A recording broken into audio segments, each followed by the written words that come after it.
Salut à tous, c'est Frédéric de la Vie et ce soir, je voulais vous faire une petite vidéo pour vous parler d'énergie, de calories et pour vous expliquer comment le milieu façonne et forge la mentalité des peuples et des hommes qui les constituent.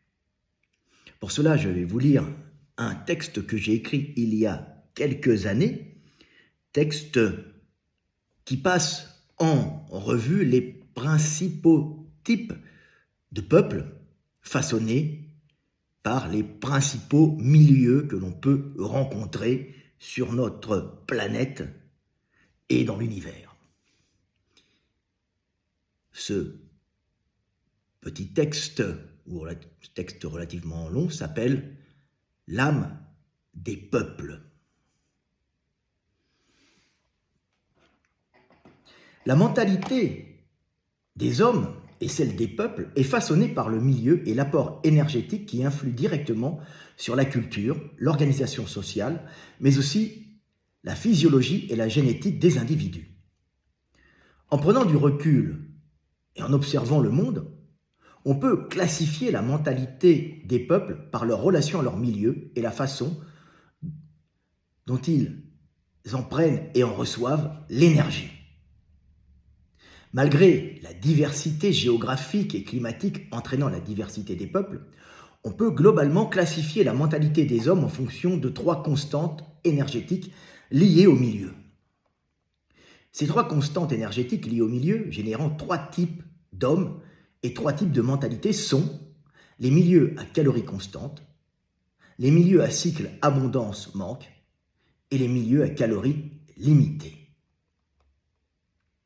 Les milieux à calories constantes.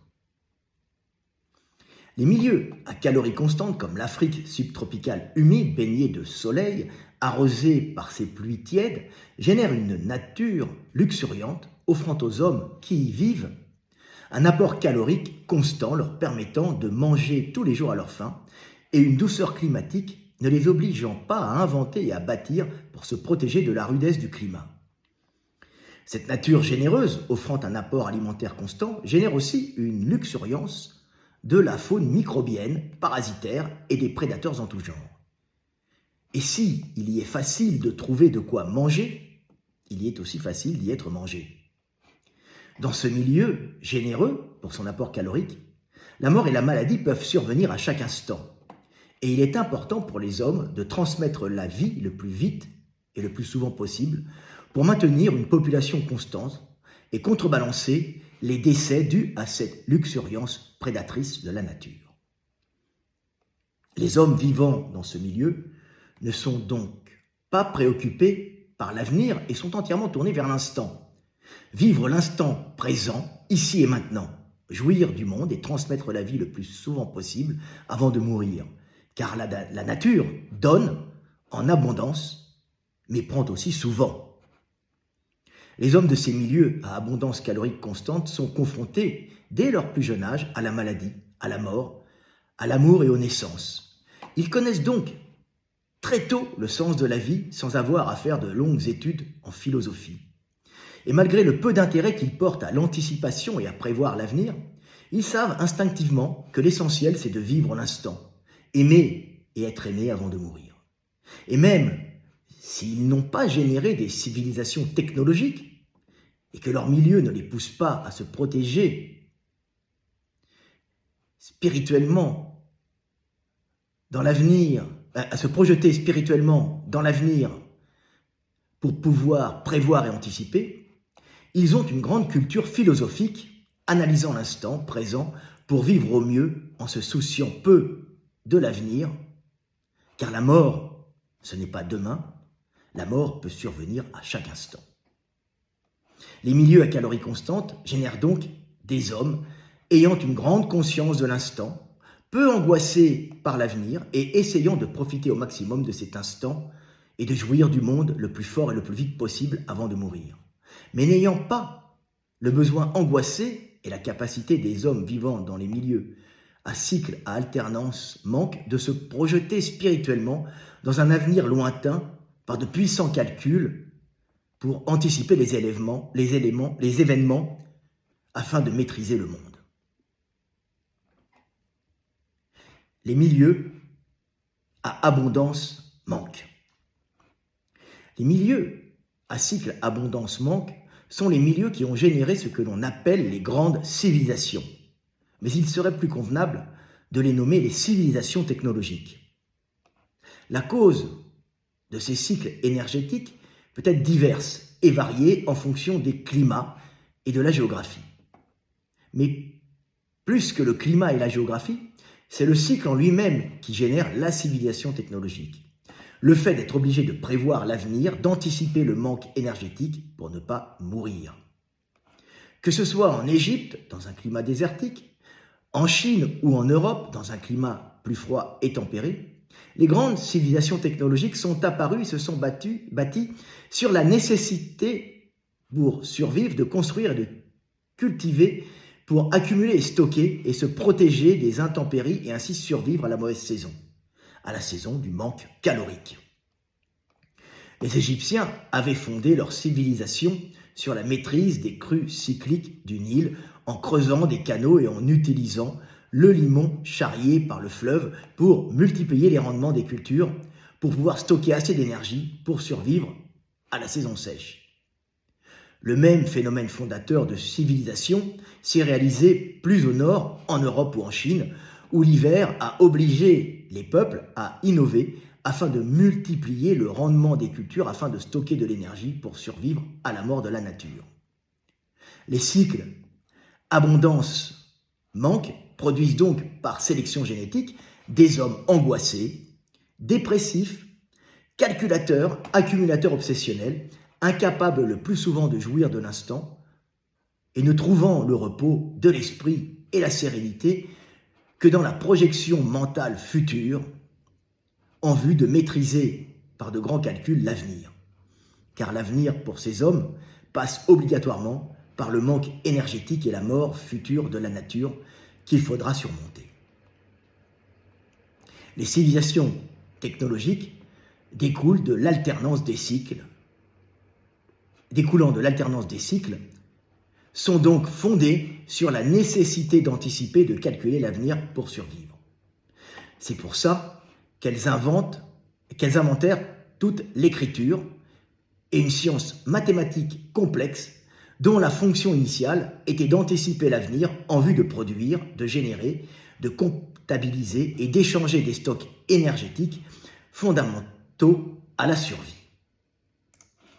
En conclusion, les hommes de ces milieux à abondance cyclique sont génétiquement angoissés par l'avenir, ce qui les pousse à créer et à innover pour maîtriser cet avenir, générant par là toute une culture, une mentalité technologique et un esprit ingénieux.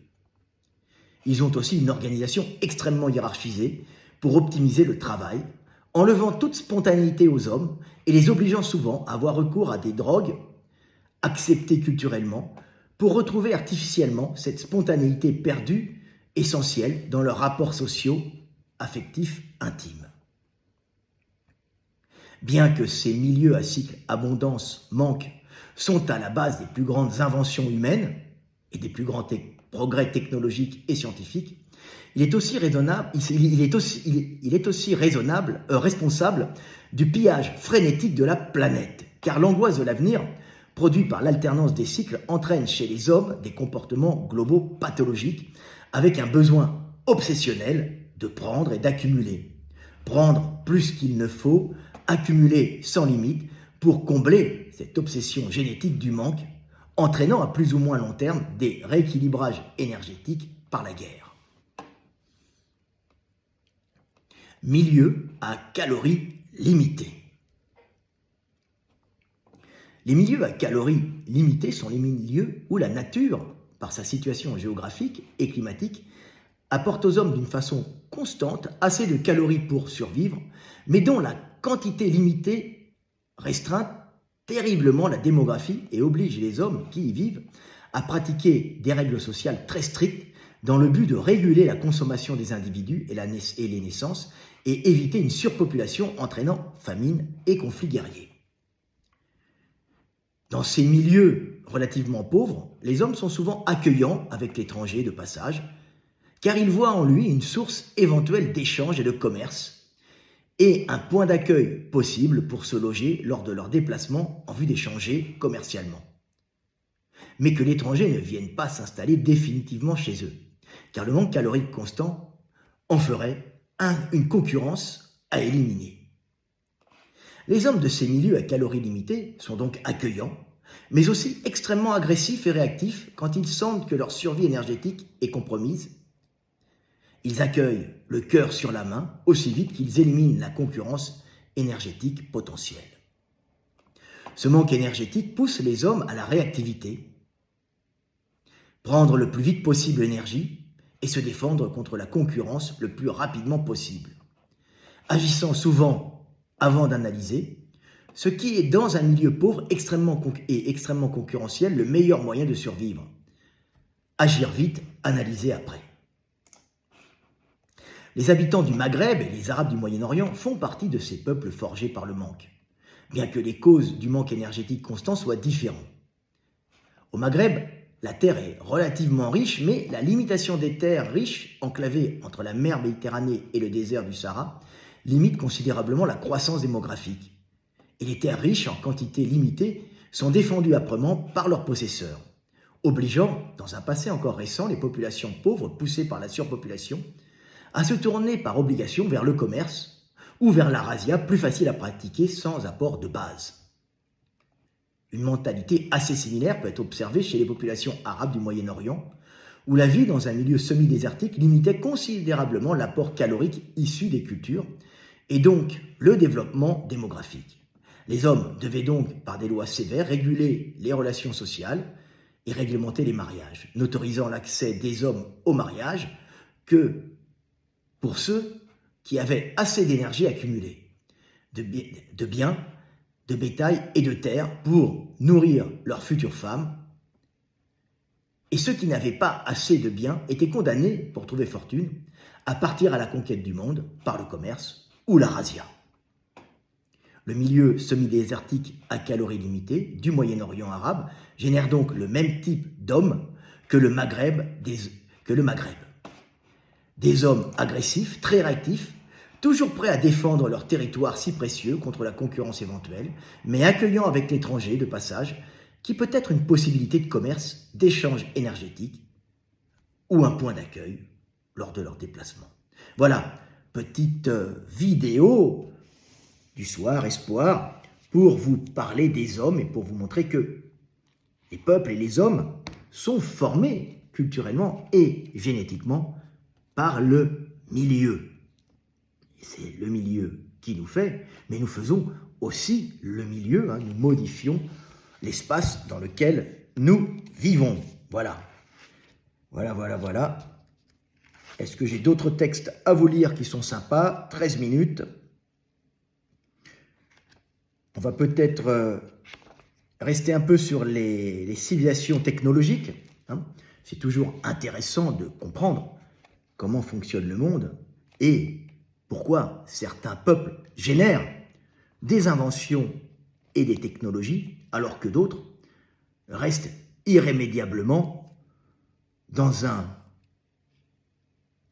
des cultures non technologiques. Ce qui ne veut pas dire que c'est mauvais, ce qui veut dire que c'est l'obligation de survivre qui pousse à être technologique. Et si il n'y a pas de pression du milieu pour devenir technologique, les gens se contentent de vivre au jour le jour dans l'abondance calorique que peut présenter certains milieux comme par exemple, l'Afrique tropicale humide, ne générant pas de civilisation technologique, ce qui ne veut pas dire qu'ils n'ont pas une grande civilisation philosophique et que leur culture n'a pas de grande compréhension du monde. C'est pas du tout ça. Mais ils n'ont pas besoin de technologie, comme on dit tout le temps. On n'a pas besoin d'accumuler de la nourriture et d'avoir des greniers à céréales en Afrique subtropicale, en Afrique tropicale humide. Elle pourrirait et les rats la mangeraient. On se contente de vivre au jour le jour en harmonie avec la nature. Maintenant, il y a bien sûr une surpopulation qui qui est généré par les apports technologiques occidentaux, hein, que ce soit au niveau de la médecine prophylactique, de la médecine classique, ou même des techniques d'agriculture qui ont fait exploser démographiquement l'Afrique, et qui maintenant, une Afrique jeune qui débouche en Europe pour pouvoir essayer de vivre et de conquérir d'autres territoires par surpopulation, générée par les technologies occidentales, bien sûr. Alors, on va parler d'un dernier petit texte sur comment naissent les civilisations technologiques. C'est toujours intéressant de le comprendre. Alors, je tire tout le temps de l'éveil des consciences, et le tome 1, et le tome 2 aussi, tout aussi intéressant. Hein.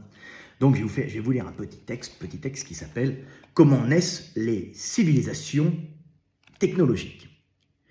Les civilisations technologiques, comme nous l'entendons, avec leurs nombreuses inventions technologiques, leurs architectures complexes et souvent colossales, le développement des sciences et des techniques et leur façon de stocker le savoir grâce à leurs diverses écritures, ne résultent pas d'une quelconque supériorité intellectuelle donnant aux hommes la volonté consciente de bâtir et de découvrir, mais découlent directement de la nécessité de s'adapter à certaines contraintes. Cette nécessité poussant l'homme, pour survivre, vers la recherche de l'innovation et l'union dans la réalisation de grands travaux. Toutes les grandes civilisations, comme nous l'entendons, quel que soit leur lieu d'émergence sur la planète et quel que soit le climat dans lequel elles se sont développées, ont une contrainte environnementale commune générant leur apparition. Cette contrainte fondamentale à la naissance de la civilisation est l'alternance du cycle abondance-pénurie. L'alternance du cycle abondance-manque oblige l'homme à perdre cette insouciance de l'avenir et à concentrer tous ses efforts pour survivre sur la prévention du manque, bâtir et accumuler à la bonne saison par le calcul et la gestion pour restituer ce qui a été accumulé. L'alternance, alors, que ce soit en Égypte antique, en Mésopotamie antique, en Assyrie, en Chine ou chez les Aztèques ou Mayas d'Amérique, nous voyons toujours à la source de la civilisation technologique et de la naissance des grandes cités le besoin de prévoir, d'innover et de lutter en groupe contre l'absence cyclique. La civilisation est donc la fille de l'angoisse, accumuler la calorie et la conserver pour ne pas mourir à la mauvaise saison, bâtir et accumuler frénétiquement pour survivre. Telles sont les causes profondes de l'émergence des civilisations. La civilisation égyptienne se développa autour du Nil en organisant le travail des hommes pour optimiser les crues du fleuve et mieux utiliser les dépôts de ces alluvions par un système complexe de canaux multipliant ainsi la production des cultures et permettant aux hommes de survivre à la saison sèche grâce aux réserves accumulées. Il en va de même pour la civilisation mésopotamienne qui ne dut sa survie et sa croissance dans un milieu désertique qu'à la mise en réseau de canaux complexes des eaux à cours lent et constant des fleuves Tigre et Euphrate, augmentant ainsi le rendement des cultures pendant la brève saison d'abondance en vue de tenir le reste de l'année avec les réserves accumulées, mais aussi permettant l'échange d'excédents agricoles avec des productions du Nord moins désertiques. Toutes les civilisations sont donc bâties autour de la maîtrise d'un environnement et d'un végétal abondant à un certain moment, apportant les calories nécessaires à la survie et à la croissance d'un peuple, mais qui vient par la suite à manquer toute une partie de l'année. L'orge pour les Mésopotamiens, le blé pour les Égyptiens, le riz pour les Chinois ou le maïs pour les Aztèques.